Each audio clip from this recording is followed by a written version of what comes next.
যেদিন শরীরটা খুব খারাপ করে সেদিনকে কোনো কাজই ইচ্ছা করে না। হ্যালো সবাইকে, আমার নাম সুজাতা। আমি তোমাদেরকে আমার ডেইলি ব্লগ শেয়ার করব। আজকে শরীরটা সকাল থেকেই খুব খারাপ। সকাল থেকে খুব পেটে ব্যথা করছে আর বিকেল থেকে কয়েকবার বমিও হয়েছে।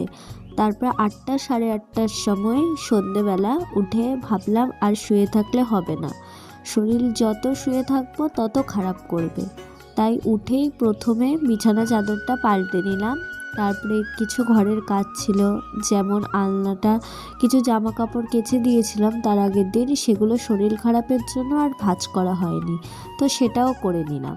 তারপরে দেখো এদিকে আমি আমার বাসনগুলোও মেজে নিলাম। কিছু বাসন ছিল দুপুরবেলা আর মাজিনি, শরীরটা ভালো লাগছিল না একদমই। তাই আমার না সব সময় রান্নাঘর পরিষ্কার রাখতেই বেশি ভালো লাগে।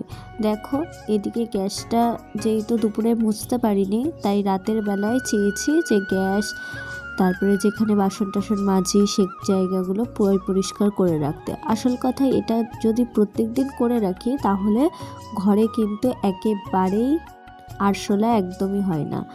তারপর সব কাজ টাজ করে মাথায় ভাবছি একটু তেল দেবো, যেহেতু মাথাটা খুব ভার হয়ে রয়েছে, আর আমি সবসময় এই তেলটাই ব্যবহার করি, নারকেলের তেল।